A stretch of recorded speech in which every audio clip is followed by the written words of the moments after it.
নমস্কার। যুক্তি তর্ক সঙ্গে অর্কই আপনাদের স্বাগত। আপনাদের সঙ্গে আমি অর্কপ্রভু সরকার। নির্বাচন এগিয়ে আসছে। 22 তারিখ রাম মন্দিরের উদ্বোধনের পর ইন্টারিম বাজেট, তার কয়েকদিনের মধ্যেই লোকসভা নির্বাচনের নির্ঘণ্ট ঘোষণা করে দেবে নির্বাচন কমিশন, এবং প্রত্যেকটি রাজনৈতিক দলই তখন ইলেকশন মোডে চলে যাবে এবং দেশবাসীও নির্বাচন সংক্রান্ত খবর বিশ্লেষণে আন্দোলিত হবেন। তারা নিজের মনোভাব তৈরি করবেন ইত্যাদি। পশ্চিমবঙ্গে সবসময় রাজনৈতিক উত্তাপ বেশি থাকে এবং নির্বাচন আসলে সেই উত্তাপ বাড়তে থাকে। এবারেও কি লড়াইটা বিজেপি বনাম তৃণমূল, অর্থাৎ বাইনারি পলিটিক্স যারা পশ্চিমবঙ্গে হয়েছে সেটা আরো গভীরভাবে প্রতীত হবে, নাকি বাম কংগ্রেস আইএসএফ এর জোট একটা বিকল্প হিসাবে উঠে আসবে? এই প্রশ্নগুলো আন্দোলিত হচ্ছে। তার মধ্যে রাজ্য জুড়ে শাসক দলের নেতাদের বিরুদ্ধে বিভিন্ন দুর্নীতির তদন্তে ইডি সিবিআই অভিযান চালাচ্ছে, অনেকে গ্রেপ্তার হয়েছেন। ইডির আধিকারিকদের, কেন্দ্রীয় বাহিনীর জওয়ানদের উপর আক্রমণ হয়েছে। ইডির অধিকর্তা এসে ইডির আধিকারিকদের মনোবল বাড়িয়েছেন, রাজ্যপালের সঙ্গে দেখা করেছেন। রাজ্য পুলিশের মহানির্দেশক বলেছেন কেউ আইন হাতে নিলে তাকে রেয়াত করা হবে না। মুখ্যমন্ত্রী প্রশাসনিক সভা থেকে, সরকারি সুযোগ সুবিধা বিলের অনুষ্ঠান থেকেও কেন্দ্রীয় এজেন্সিকে কটাক্ষ করছেন। কেন্দ্রীয় সরকার রাজ্যের প্রাপ্য টাকা আটকে রেখেছে তা নিয়েও বলছেন, এবং একই সঙ্গে বলছেন যে সিএএ চালু হতে দেবেন না। আসলে সিএএ তো একটা কেন্দ্রের আইন, একটা রাজ্য সরকার বলতে পারে আমি কেন্দ্রের আইন চালু করতে দেব না, সম্ভব নয়, সংবিধানভাবেই সম্ভব নয়। আসলে সিএএ কে নিয়ে মানুষকে একটা সচেতনভাবে ভুল বোঝানো হচ্ছে। কি বলা হচ্ছে? সিএএ হলে দেশ থেকে তাড়িয়ে দেওয়া হবে, নাগরিকত্ব কেড়ে নেওয়া হবে। বিশেষত সংখ্যালঘু মননে একটা দুশ্চিন্তা, কি বলবো, দুশ্চিন্তার মেঘ তৈরি করাই হচ্ছে এই রাজনৈতিক দলগুলোর উদ্দেশ্য। প্রথমে আমি বলি, সিএএ কোনো নাগরিকত্ব কেড়ে নেওয়ার বিষয় নয়, বরঞ্চ নাগরিকত্ব দেওয়ার বিষয়। কাশ্মীরকে পাকিস্তান বলতো unfinished agenda of partition, CAA হলো আমাদের কাছে আনফিনিশড এজেন্ডা অফ পার্টিশন। দেশভাগের পর ভারতবর্ষের ধরুন পাঞ্জাব, উত্তরপ্রদেশ, রাজস্থান এই অঞ্চলে পপুলেশন এক্সচেঞ্জ না কার্যত কমপ্লিট হয়ে গেছে, কিন্তু দেশের পূর্ব প্রান্তে পপুলেশন এক্সচেঞ্জ ওইভাবে হয়নি। অনেক রক্তক্ষয় হয়েছিল, অনেক মানুষ মারা গিয়েছিলেন, খুশবন্তের ট্রেন টু পাকিস্তান এবং আরো অনেক বই সেই সব ঘটনার জীবন্ত দলিল। এখন প্রশ্ন হলো, এই প্রেক্ষিতেই তৎকালীন প্রধানমন্ত্রী জওহরলাল নেহেরু, পাকিস্তানের প্রধানমন্ত্রী লিয়াকত আলী খান ভাবলেন না এই রক্তক্ষয় বন্ধ হওয়া উচিত। 50 সালের এপ্রিল মাসে গোড়ায় লিয়াকত দিল্লিতে এলেন। উচ্চ পর্যায়ের প্রতিনিধি দল নিয়ে হায়দ্রাবাদ হাউসে নেহেরুজির সঙ্গে বৈঠক হলো। 4-5 দিন পরে, সম্ভবত 8ই এপ্রিল 1950, নেহেরু লিয়াকতের মধ্যে চুক্তি স্বাক্ষরিত হয়। সেটা হচ্ছে নেহেরু লিয়াকত অ্যাক্ট। চুক্তিতে কি কি আছে আপনারা গুগল করলে জানতে পেরে যাবেন। আমি দু একটা কথা বলি শুধু। চুক্তিতে বলা হয়েছিল যে পাকিস্তানে যারা সংখ্যালঘু, ধরুন হিন্দু, শিখ, জৈন, তারাও কিন্তু সেখানকার সংখ্যাগুরু মানে মুসলমানদের মতো সমান সুযোগ সুবিধা, মর্যাদা পাবেন, আইনসভায় প্রতিনিধিত্ব করতে পারবেন, চাকরিতে, সেনাবাহিনীতে, বিচার বিভাগে তাদের প্রতিনিধিত্ব থাকবেন এবং তারা ধর্ম আচরণ স্বাধীনভাবে করতে পারবে। ভারতবর্ষও বলেছিল হ্যাঁ, ভারতবর্ষের সংখ্যালঘু মুসলমানরাও সংখ্যাগরিষ্ঠ হিন্দুদের মতোই সমান অধিকার, মর্যাদা, জীবন ধারণের অধিকার, চাকরি, শিক্ষার অধিকার, সুযোগ সব এক পাবেন, এক পার। কেউ যদি ধরুন কোনো মুসলমান পরিবার মনে দেশভাগের আগে ভারতে থাকতো, দেশভাগের পরে তার মনে হলো সে পাকিস্তানে গিয়ে থাকবে, অবশ্যই যেতে পারবে। কত টাকা, কত সম্পত্তি নিয়ে যেতে পারবে সেটাও চুক্তিতে বলা হয়েছে। আবার তার যদি মনে হয় না পাকিস্তান নয় ভারতেই থাকবো, আবার সে ফিরে আসতে পারে। আবার কোনো হিন্দু যদি পাকিস্তান থেকে ভারতে আসতে চাইতো সেই সময় কত টাকা কত সম্পত্তি তারা নিয়ে আসতে পারবে সেগুলো চুক্তিতে বলা হয়েছিল। দুজনে সই করেছিলেন, চুক্তি সম্পাদিত হয়েছিল। তারপর অদৃশ্যের সঙ্গে অভিসারে 76 বছর কেটে গেছে। বাস্তব ছবিটা কি? পাকিস্তানের হিন্দুরা ধর্মীয় নিপীড়নের শিকার, ক্রমশ কমছে তাদের সংখ্যা, জোর করে ধর্মান্তরণ করার অভিযোগ উঠছে পাকিস্তানে। তারা কার্যত সেকেন্ড ক্লাস সিটিজেন হিসাবে বেঁচে আছেন। আফগানিস্তানে কিছু শিখ আছেন, হিন্দু আছেন বলে আমার মনে হয় না, হইলে a few to few. Bangladesh 1971 যখন স্বাধীন হলো তখন সেখানে 23% হিন্দু পপুলেশন ছিল, এখন সেটা নেমে এসেছে 7 থেকে 8%। এদিকে ভারতবর্ষে দেখুন, স্বাধীনতার পর ভারতবর্ষে মুসলমান জনসংখ্যার হার যা ছিল 76 বছর পরে সেই হার বেড়েছে। তাহলে নেহেরু লিয়াকাত চুক্তি লেটার এন্ড স্পিরিটে ভারতবর্ষ পালন করেছে, পাকিস্তান, আফগানিস্তান, বাংলাদেশ করেনি। পাকিস্তানের রাষ্ট্রধর্ম ইসলাম, বাংলাদেশের রাষ্ট্রধর্ম ইসলাম, আফগানিস্তানের রাষ্ট্রধর্ম ইসলাম।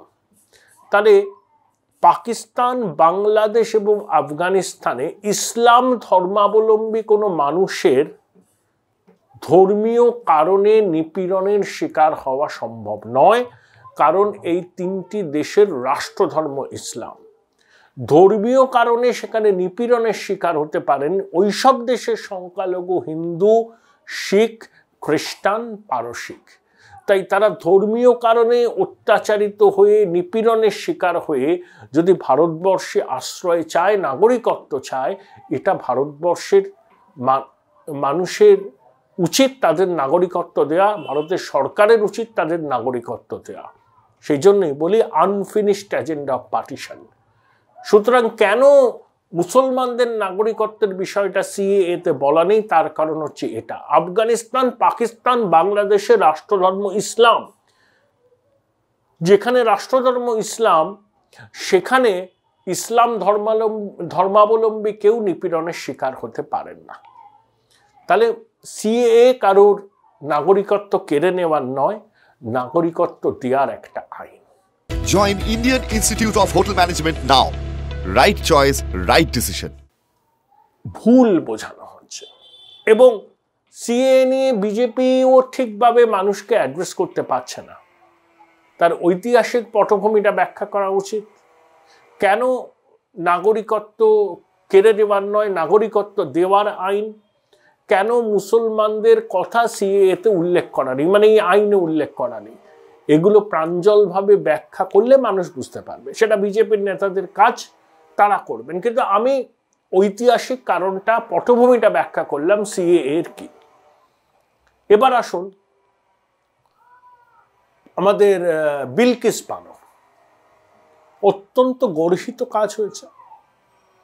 সুপ্রিম কোর্ট নির্দেশে আবার ওই অপরাধীদের জেলে যেতে হবে। গুজরাটের বিধানসভা নির্বাচনের আগে পরিকল্পিত মেরুকরণের জন্যই এই উদ্যোগটা নেওয়া হয়েছিল। বিজেপির মুখপাত্ররা সব বিষয় নিয়ে তাদের মতামত জানান। এই বিলকিস বানোর বিষয়ে সুপ্রিম কোর্টের রায়ের পর তাদের দলীয় অবস্থান কি সেই নিয়ে তারা মতামত এড়িয়ে গেলে কংগ্রেস সহ বিরোধীদের হাতে কিন্তু বাড়তি অস্ত্র তুলে দেওয়া হবে। লোকসভা নির্বাচনের আগে বামেরা একটু উদ্বুদ্ধ হয়েছে। ব্রিগেডে লাখো জনতার সমাগম, এরকম ব্রিগেড বামেরা অতীতেও করেছে। 19-এর লোকসভার আগে করেছে, 21-এর বিধানসভার আগে করেছে। ফলাফল কি হয়েছে আমরা জানি। বামেদের রক্তক্ষরণ কি বন্ধ হবে? দেখুন, মালদা, মুর্শিদাবাদ, দিনাজপুর, এই 6টা লোকসভা, মানে রায়গঞ্জ, দিনাজপুর মানে রায়গঞ্জ, 6টা লোকসভা কেন্দ্রে মুসলমানদের সংখ্যা 60% কাছাকাছি, মানে ভোটার। এখানে মুসলমানরা সংখ্যা গরিষ্ঠ। আমি আন্দাজে বললাম 60%, 65 হতে পারে, আরো একটু বেশি হতে পারে। 58 হতে পারে। যারা ওই স্ট্যাটিস্টিক্স নিয়ে চর্চা করেন তারা বলতে পারবেন ওই 6টা লোকসভা আসনে মুসলমানরা সংখ্যাগরিষ্ঠ।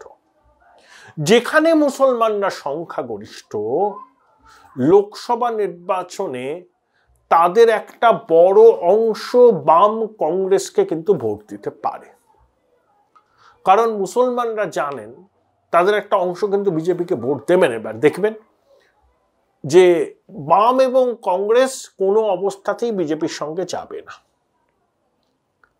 তৃণমূলের রাজনৈতিক স্থিরতা নেই, যখন যেখানে রাখা হয় সেই পাত্রে আকার ধারণ করে। তাই যে যে লোকসভা কেন্দ্রগুলোতে মুসলমানরা সংখ্যাগরিষ্ঠ সেখানে তাদের ভোট বাম কংগ্রেস পেতে পারে, কিন্তু যেখানে মুসলমানদের সংখ্যা 20%, 25% বা 30% যে কেন্দ্রগুলোতে, সেখানে আমার মনে হয় সেই সব কেন্দ্রে সংখ্যাগরিষ্ঠ মুসলমানরা তৃণমূলকে ভোট দেবে।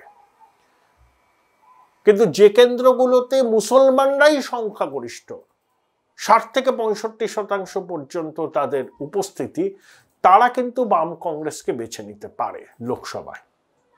এটাই মমতা বন্দ্যোপাধ্যায়ের কাছে চিন্তার কারণ, তাই তিনি কংগ্রেসের হাতটা ধরতে চাইছেন। কিন্তু যেখানে মুসলমানরা 30%-এর মধ্যে, আমার ধারণা সেখানে মুসলমান ভোটারদের সংখ্যাগরিষ্ঠ অংশ রাজ্যের শাসক দলকে বেছে নেবেন। এই অঙ্কগুলোকে মাথায় রাখতে হচ্ছে। বিজেপির প্রার্থী তালিকায় চমক থাকবে।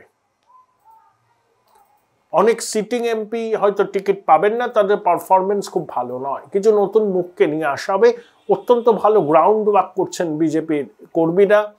একটি অ্যাসোসিয়েশন অফ ব্রিলিয়ান্ট মাইন্ডস বলে একটি সংস্থা বিজেপির সঙ্গে কাজ করে, তাদের লোকজন এখানে আছেন, তারাও অ্যাসেসমেন্ট করছেন। অমিতজি যে টার্গেটটা দিয়েছেন সেই টার্গেটে অনেকে বলতে পারেন যে বাস্তব বোধ বর্জিত। অমিত শাহ 1922টা না 24টা সিটের টার্গেট দিয়েছিলেন, বিজেপি 18টা পেয়েছিল। এবার 35টা সিটের টার্গেট দিয়েছেন। অনেকে বলছেন আকাশ কুসুম কল্পনা, আপকি বাত 200 পারের মতো এটাও মুখ তুবড়ে পড়বে। কিন্তু লোকসভা নির্বাচন হবে মোদিজির নামে, নেতৃত্বের প্রশ্নে গণভোট, সেখানে অবশ্যই অ্যাডভান্টেজ বিজেপি। এবং 100 রকম দুর্নীতির ফলায় বিদ্ধ রাজ্যের শাসক দল। নির্বাচন যত এগিয়ে আসবে তত হয়তো অনেক রথী মহারথী জেল যাত্রা আমরা দেখতে পাবো। তাই শাসক দল ব্যাকফুটে, ইন্ডি জোটের কার্যত পিন্ডি চটকে গেছে শুভেন্দুবাবুর ভাষায়। সুতরাং সব দিক থেকে দেখলে নেতৃত্বের প্রশ্নে গণভোট। এই 10 বছরে কেন্দ্রের সরকারের বিরুদ্ধে বড় কোনো দুর্নীতির অভিযোগ ওঠেনি। মহিলা কৃষকদের আর্থিক সহায়তা দেওয়া হবে, 5 বছর ধরে বিনামূল্যে রেশন, পরিকাঠামোয় ব্যাপক বিনিয়োগ এবং অবশ্যই উন্নতি, কাশ্মীরকে রেল মানচিত্রে নিয়ে আসা, উত্তর পূর্ব ভারতে মানে অভাবনীয় পরিকাঠামোর উন্নতি, এবং সমগ্র ভারত জুড়ে পরিকাঠামোর উন্নতি হচ্ছে। এবং একই সঙ্গে বিদেশের মাটিতে ভারতের গুরুত্ব মর্যাদা বৃদ্ধি পেয়েছে। প্রধানমন্ত্রী নরেন্দ্র মোদী রিটেইনস হিজ পপুলারিটি। 2019-এ নির্বাচনের আগে তার যা অ্যাকসেপ্টেন্স ছিল এখনো সেই একই রকম আছে। বিভিন্ন সমীক্ষা বলছে বিজেপি আগেরবার 38% ভোট পেয়েছিল, সেটা বেড়ে 40-41% যেতে পারে। আর কংগ্রেসের ভোট আগেরবার 20% ছিল, সেটা বেড়ে 27-28 হতে পারে। অর্থাৎ বিজেপি কংগ্রেসের ভোট বাড়লো, আঞ্চলিক দলগুলোর ভোট কমলো। দেশের রাজনীতিতেও কার্যত দ্বিমেরুকৃত ব্যবস্থার প্রচলন হতে চলেছে। তারপর নরেন্দ্র মোদী যদি শেষ পর্যন্ত তামিলনাড়ুর কোনো কেন্দ্র থেকে প্রতিদ্বন্দ্বিতা করেন, তাহলে বিন্ধ্য পর্বতের দক্ষিণেও কিন্তু গেরুয়া ঝড় উঠতে পারে। তাই সব দিক বিচার করলে এইটুকু মনে হয় যে 2024-এর লোকসভা নির্বাচনের ফলাফল নিয়ে কোনো ভবিষ্যৎবাণী যদি করা যায় যে বিজেপি নেতৃত্বে এনডিএ আবার আসছে ক্ষমতায়, সেই ভবিষ্যৎবাণী ভুল হওয়ার সম্ভাবনা কম। পুরো বিষয় নিয়ে কথা বলেছিলাম অধ্যাপক, রাজনৈতিক বিশ্লেষক অধ্যাপক বিমল শঙ্কর নন্দর সঙ্গে। প্রথম প্রশ্ন হচ্ছে, যে মঙ্গলবার জয়নগরের সভা থেকে মমতা বন্দ্যোপাধ্যায় রাম মন্দিরকে গিমিক বলেছেন। এখনো পর্যন্ত তৃণমূল কংগ্রেস সেই অনুষ্ঠানে যাবে কিনা সে নিয়ে অবস্থান স্পষ্ট করেনি, যদিও কংগ্রেস ইউনানিমাস ডিসিশন নিয়েছে যে তারা অ্যাটেন্ড করবে। সোনিয়াজি সুস্থ থাকলে যাবেন, নইলে মল্লিকার্জুন খাড়গে তো যাবেনি, আর রাহুল ভারত ন্যায় যাত্রার জন্য রাস্তায় বেরিয়েছে, সম্ভব নয়। তা তৃণমূলের এই ডিলেমা কেন দেখতে হবে। সেটা হচ্ছে যে জয়নগরের সভায় ছিল কারা, কারণ উনি তো শ্রোতাদের দেখে দেখে কথা বলেন। শ্রোতা কারা? যারা খুশি হবে রাম মন্দিরকে গিমিক বললে তিনি তাদের এইটা বলেছেন। আর গিমিক কথাটার বাংলা মানে কি? গিমিক হচ্ছে বাস্তবে যেটা নেই, আমি বড় বড় কথা বলে যাচ্ছি। তো রাম মন্দির তো বাস্তব, এখন ওটা আবার বড় বড় কথা বলার কি হলো? যখন রাম মন্দির তৈরি হয়নি তখন তো এনার মত ইনি বা আরো এনার মতো বিরোধী অনেক এই কংগ্রেস ইত্যাদি ইত্যাদিদের মুখে শুনতাম যে জীবনে নাকি রাম মন্দির হবে না, ওখানে ইলেকট্রাল পলিটিক্স এর জন্য রাম মন্দির করা হয়েছে, মানে ইস্যুটাকে তোলা হয়েছে। এখন তো ভব্য রাম মন্দির ওখানে দাঁড়িয়ে আছে, দাঁড়িয়ে গেছে, এবং আদি অনন্তকাল ধরে মানুষ সেখানে যাবে। ওটা একটা বিশ্বের মানুষের, হিন্দুদের তো বটেই, মানে সমস্ত যারা রাম ভক্ত তাদের কাছে একটা কি বলবো ঐক্যের জায়গা হবে, এক হওয়ার জায়গা হবে, তার ঐক্যের জায়গা থাকবে, তাকে নিয়ে লক্ষ লক্ষ মানুষ বাঁচবে, খুন্নিবৃত্তি করবে, গুজরাটের সোমনাথ মন্দিরের মতো। এইগুলোকে কেউ যদি গিমিক বলে তাহলে সে কি বাংলা মানে করতে চাইছে আমি তো বলতে পারবো না, আমার বলা মুশকিল। কিন্তু রাম মন্দির আর গিমিক নয়, রাম মন্দির হচ্ছে একেবারে গিমিক হচ্ছে এই পশ্চিমবঙ্গের শাসক দল, যারা মিথ্যার আশ্রয় নেয়, যারা বলে যে এখানে নাকি ইয়ে দূর হয়ে গেছে, আমাদের বেকারত্ব দূর হয়ে গেছে, এখানে নাকি প্রচুর ইনভেস্টমেন্ট হচ্ছে, এখানে প্রতি বছর নাকি বড় বড় শিল্পপতিরা আসছে। এগুলোই হচ্ছে ক্লাস 1 গিমিক। রাম মন্দির গিমিক নয়, বিজেপি গিমিক দেয় না। দ্বিতীয় প্রশ্ন, বিলকিস বানোর ঘটনাকে কেন্দ্র করে সুপ্রিম কোর্ট যে রায় দিয়েছে তারপরে 48 ঘন্টার মতো কেটে গেলেও এখনো আনুষ্ঠানিকভাবে বিজেপির কোনো প্রতিক্রিয়া আসেনি। অন্য যে কোনো বিষয় হলে বিজেপি কিন্তু আগ বাড়িয়ে প্রতিক্রিয়া দেয়। এটা আপনাদের দুগ্ধপাত্রে গোচনা পড়ে যাওয়ার মতো ব্যাপার হলো, তাই নয় কি? না, একটা কথা বলি, এর সঙ্গে বিজেপিকে টানার কি আছে? কিছু ঘটনা ঘটেছিল, আদালত তার রায় শুনিয়েছিল, তাদের সাজা হয়েছিল, আইন অনুযায়ী তারা ছাড়া পায় কিনা সে নিয়ে কথা হয়েছিল। আর ছাড়া পাওয়াটা তো নতুন কোনো কথা নয়। আপনাকে কতগুলো তথ্য দিই, আপনি যদি পুরনো ইতিহাস ঘাটেন দেখবেন এই পশ্চিমবাংলায় সিপিএম ক্ষমতায় আসার পর, সিপিএম এর নেতৃত্বাধীন বামফ্রন্ট ক্ষমতায় আসার পর কতজন বন্দি মুক্তি হয়েছিল, এবং একটু নিজে আপনি ইনভেস্টিগেটিভ জার্নালিজম করে খুঁজে দেখুন তো কাদের কাদের ছেড়ে দেওয়া হয়েছিল, এবং পরবর্তীকালে এই রাজনৈতিক বন্দী মুক্তির নামে তারা কারা ছাড়া পেয়েছিল, এবং পরবর্তীকালে বামেদের কিভাবে ওরা সাহায্য করেছিল। এই ঘটনা পশ্চিমবাংলায় ঘটেছিল। এই ধরনের হেইনাস ক্রাইম কেউ করেছিল বলে জানা যায় না, এ তো মানে মানবতার লজ্জা। পশ্চিমবাংলায় 60-এর দশকে এরকম মানবতার লজ্জা বহু ঘটেছিল। গুজরাটের এই ঘটনাটাকে আমি বিন্দুমাত্র ছোট করছি না, অন্যায় করেছিল বলেই সুপ্রিম কোর্ট সাজা দিয়েছে। আবার নির্দিষ্ট সময় পেরোনোর পর ছেড়ে দেওয়ার একটা প্রভিশন আছে বলেই তাদের আদালত এবং রাজ্য সরকার তাদের কথা শুনে হয়েছে। এখন সুপ্রিম কোর্ট যদি বলে না ছাড়া হবে না, সুপ্রিম কোর্টের রায় শিরোধার্য। এখানে আমাদের বক্তব্যের কি আছে? আমরা তো আর এই তৃণমূল কংগ্রেস নই, আমরা সুপ্রিম কোর্টে আজকে বসে বসে গালিগালাজ করবো। সুতরাং আমি এইটুকু বলতে পারি, কোর্টের রায়কে মান্য করতে হবে। আবার কারোর যদি থাকে, ইচ্ছে থাকে, সে আবার অ্যাপিল করবে, রিভিউ পিটিশন করবে, করতেই পারে, সে রাষ্ট্রপতির কাছে আবেদন করতে পারে। কিন্তু আই থিঙ্ক আমরা আমাদের রাজনৈতিক সংস্কৃতিটা তৃণমূল কংগ্রেসের মতো নয়। আমার শেষ প্রশ্ন, ব্রিগেডে ডিওয়াইএফআই এর ইনসাফ যাত্রায় উপচে পড়া ভিড়, বাম নেতারা আশাবাদী বাইনারি পলিটিক্স থেকে পশ্চিমবঙ্গ মুক্ত হবে। তো বামেদের ভোট বাড়া মানে বিজেপির কপালে দুশ্চিন্তা।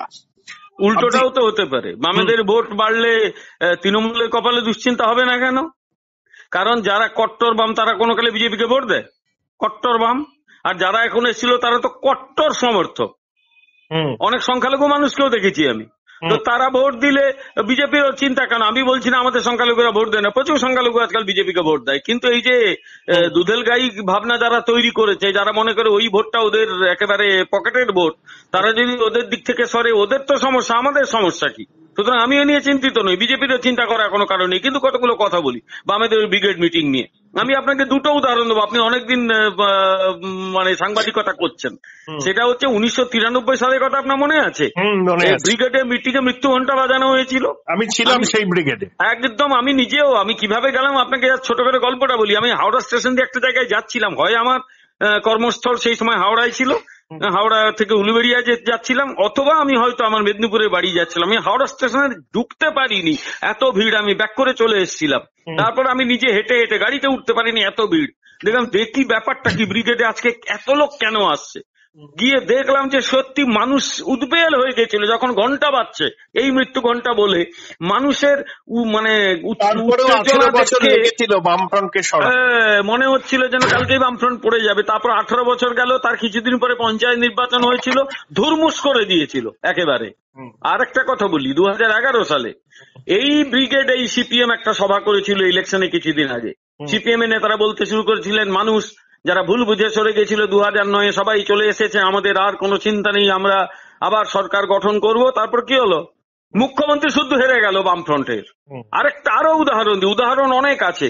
2016-র আগে একটা মিটিং হয়েছিল, এই ব্রিগেডে সিপিএম করেছিল, এইরকম লোক হয়েছিল। আমার মনে আছে একটি চ্যানেলে আমি গেছিলাম, সিপিএম এর একজন নেতা, প্রবীণ নেতা না, আমার বলছি না, উনি এসেছিলেন, উনি অনেক কথা বললেন। আমি তখন পলিটিক্যাল অ্যানালিস্ট হিসেবেই যেতাম। আমি বলেছিলাম যে দেখুন, আমার আগের অভিজ্ঞতা বলে 1993 বা 2011, 1993 এই হয়েছিল, আপনারা তারপরে 18 বছর ছিলেন, আর 2011-তে আপনারা যদিও বললেন যে আমরা জিতে যাব, তারপর আপনাদের মুখ্যমন্ত্রী শুধু হেরে গেছিল। আমি তো দেখি আগে জিতুন, তারপরে আমার তো যথেষ্ট সন্দেহ আছে এটাকে কতটা ভোটে ট্রান্সফর্ম করবেন। সে তো রেগে প্রায় এই মারে তো সেই মারে। 2016-তে কি হয়েছিল? ওদের মুখ্যমন্ত্রী প্রজেক্ট সূর্যকান্ত মিশ্র শুধু হেরে গেছিলেন, আর আজকে শূন্য হয়েছে। দেখুন, একটা আমি জাস্ট অঙ্কের কথা বলি, ব্রিগেডে কত লোক আসতে পারে? 4 লক্ষ এসেছিল, 3 লক্ষ, 4 লক্ষ। 4 লক্ষ হলে ব্রিগেড ভর্তি করে দেওয়া যায়, একটু দূরে দূরে বসলে সিপিএম ওই কাণ্ডটি করে। তারা তাদের পরিবারের সবকটা ভোটে যদি একত্র করে, ওরা 15 থেকে 20 লক্ষ, আর তারা প্রত্যেকে একটা করে লোককে যদি প্রভাবিত করে, তারপরে হলো 25 লক্ষ। 25 লক্ষ দিয়ে পশ্চিমবঙ্গে ভোট জেতা যায়। আর কেন ভোট দেবে এদের? পশ্চিমবঙ্গের সে নির্বাচনটা ওই দ্বিমেরুকৃতই হয়ে রইল।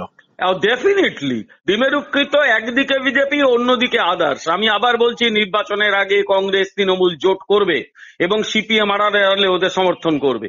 কারণ সিপিএম যারা করে এখন অব্দি বেসিক্যালি তারা হচ্ছে বিজেপি বিরোধী, এবং এদের প্রত্যেকের একটা জেহাদি রাজনীতি। কোনো অবস্থাতেই কংগ্রেস তৃণমূলের সঙ্গে জোট করবে না, আড়ালে অবডালে করবে। এবং আবার বলি, এই সবকটা দলের জেহাদি রাজনীতির প্রতি একটা ন্যাচারাল দুর্বলতা রয়েছে। অধীরবাবু যেভাবে তৃণমূলকে আক্রমণ করছেন, তাতে জোট সিমস টু বি রিমোট, এবং জোট যদি হয়ও, অধীরবাবুকে তৃণমূল হারাতে সবার আগে উদ্যোগী হবে। এটা মুখ রাখার জন্য উনি বলছেন। আমি পরিষ্কার বলি, আমিও রাজনীতি বহু বছর চর্চা করেছি, রাষ্ট্রবিজ্ঞান আমার বিষয়, ওটা পড়িয়ে পেট চালাই।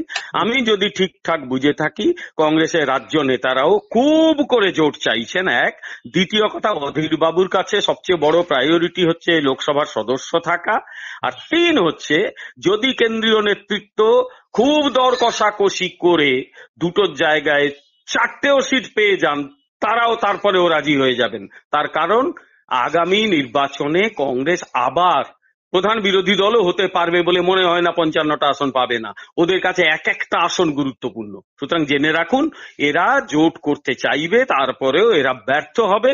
কারণ মানুষ জানে, পশ্চিমবাংলা মানুষ জানে এদের সকলের চরিত্র কি। সুতরাং লড়াইটা BJP versus others, Trinamool versus others কিন্তু নয়, বিজেপি ভার্সাস আদার্স, এরকমই হয়ে থাকবে। যার জন্য যেটা আপনি শুরু করেছিলেন যে প্রশ্নটা, যে কেন বারবার দ্বিধা দেখাচ্ছেন রাম মন্দিরের ব্যাপারে তৃণমূল নেত্রী, আমি সেই উত্তরটা এবারে দেবো। তার কারণ হচ্ছে, তিনি জানেন যে রাম মন্দিরকে নিয়ে তারা যে কথা বলেছেন, যে ধরনের আচার আচরণ করেছেন, যে ধরনের মন্তব্য করেছেন, তাতে মানুষ এদের কোনো কথা গ্রহণ করবে না। কংগ্রেস যেতেই পারে, কংগ্রেস বাঁচার জন্য যাবে, গেলেও তার সুফল পাবে? কিচ্ছু পাবে না। কারণ মানুষ জানে এই রাম মন্দিরটা ভারতীয় জনতা পার্টি উদ্যোগ না নিলে হতো না, আমরা ওদের আদেশ নিয়েই করেছি। ধন্যবাদ।